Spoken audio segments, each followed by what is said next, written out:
Airport authority of ഇന്ത്യയിൽ വലിയൊരു ജോലി അവസരം വന്നിട്ടുണ്ട്. PSC ആയിട്ട് ബന്ധപ്പെട്ട വീഡിയോ അല്ല ഇതെങ്കിൽ തന്നെയോ ഇതുമായി ബന്ധപ്പെട്ട യോഗ്യത നിങ്ങൾക്കുണ്ടെങ്കിൽ ഒരു മികച്ചൊരു അവസരമാണല്ലോ, നഷ്ടപ്പെടുത്തി കളയേണ്ട എന്നതുകൊണ്ടാണ് ഈ ഒരു വീഡിയോ ആയിട്ട് വന്നിട്ടുള്ളത്. ഇന്ത്യയിലെ പ്രധാന എയർപോർട്ടുകളിലെ ആകാശ ഗതാഗതം നിയന്ത്രിക്കുന്ന airport traffic controller junior executive തസ്തികയിലേക്കാണ് ഒഴിവുകൾ വന്നിരിക്കുന്നത്.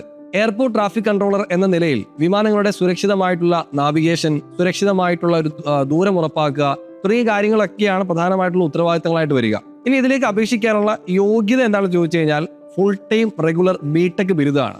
അവിടെ ഒരു കാര്യം പ്രത്യേകം ശ്രദ്ധിക്കേണ്ടത്, ഫിസിക്സ്, മാത്തമാറ്റിക്സ് എന്നീ വിഷയങ്ങൾ ഏതെങ്കിലും ഒരു സെമസ്റ്ററിൽ പഠിച്ചിരിക്കണം. അങ്ങനെയുള്ള ബിടെക്കുകാർക്ക് മാത്രമേ അപ്ലൈ ചെയ്യാൻ കഴിയുകയുള്ളൂ. ഇനി അവിടെ ബിടെക്കുകാർക്ക് മാത്രമല്ല, BSc ഡിഗ്രി ഉള്ളവർക്കും അവിടെ അപേക്ഷിക്കാം. ഇനി നിങ്ങൾ BSc ഡിഗ്രി ഉള്ളവരാണെങ്കിൽ വിഷമിക്കേണ്ട ആവശ്യമില്ല, അവിടെ അവസരമുണ്ട്. പക്ഷെ അവിടെയും ഒരു കാര്യം, ഫിസിക്സ് ആൻഡ് മാത്തമാറ്റിക്സിൽ ഏതെങ്കിലും ഒരു ഈ പറഞ്ഞ ഈ രണ്ട് വിഷയങ്ങളും ഫിസിക്സിലും മാത്തമാറ്റിക്സിലും ഏതെങ്കിലും ഒരു സെമസ്റ്റർ നിങ്ങൾ പഠിച്ചിരിക്കണം എന്നുള്ള കാര്യം അവിടെയും സൂചിപ്പിക്കുന്നുണ്ട്.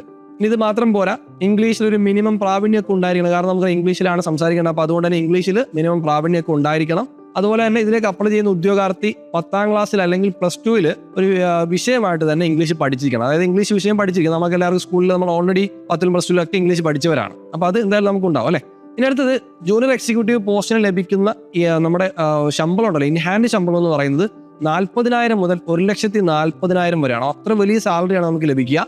ഈ പോസ്റ്റിന് ലഭിക്കുന്ന CTC ഏകദേശം 13 ലക്ഷം രൂപയാണ്. ഇത് മാത്രമല്ല, ഇതോടൊപ്പം തന്നെ മറ്റെല്ലാ ആനുകൂല്യങ്ങളും നമുക്ക് ലഭിക്കുന്നതാണ്. അപേക്ഷിക്കാനുള്ള പ്രായപരിധി പക്ഷേ 27 വയസ്സ് വരെയാണ്. Online exam, document verification, voice test, background checking, psycho active substance test എന്നിങ്ങനെ 5 ഘട്ടങ്ങളാണ് ഈ ജോലിയിലേക്ക് എത്താനുള്ളത്. ഫിസിക്സ് ആൻഡ് മാത്സ് വിഷയങ്ങൾക്കാണ് ഏറ്റവും കൂടുതൽ വെയിറ്റേജ് പരീക്ഷയുള്ളത്. 60 മാർക്കാണ് ഈ വിഷയങ്ങളിൽ നിന്ന് സ്കോർ ചെയ്യാൻ സാധിക്കുക. നമ്മുടെ എൻട്രിയിൽ ഈ പരീക്ഷയുടെ തയ്യാറെടുപ്പിന് വേണ്ടതെല്ലാം ലഭ്യമാണ്. സിലബസ് അടിസ്ഥാനമാക്കിയുള്ള പഠനം, ഓൺലൈൻ മോഡൽ പരീക്ഷ, പ്രാക്ടീസ് ടെസ്റ്റ്, മോക്ക് ടെസ്റ്റുകൾ, അതുപോലെ തന്നെ മെന്റർഷിപ്പ്, റെക്കോർഡ് ക്ലാസ്സുകൾ, ലൈവ് ക്ലാസ്സുകൾ തുടങ്ങിയിട്ടുള്ള എല്ലാ കാര്യങ്ങളും നമുക്ക് ഈ കോഴ്സിലൂടെ നിങ്ങളിലേക്ക് തരുന്നതാണ്. അപ്പോൾ അതുകൊണ്ട് തന്നെ ഒരു PSC അല്ലെങ്കിൽ ഈ പറയുന്ന ക്വാളിഫിക്കേഷനുള്ള വിദ്യാർത്ഥികളാണ് നിങ്ങളെങ്കിൽ തീർച്ചയായിട്ടും ഈ ഒരു അവസരം ഉപയോഗപ്പെടുത്തുക.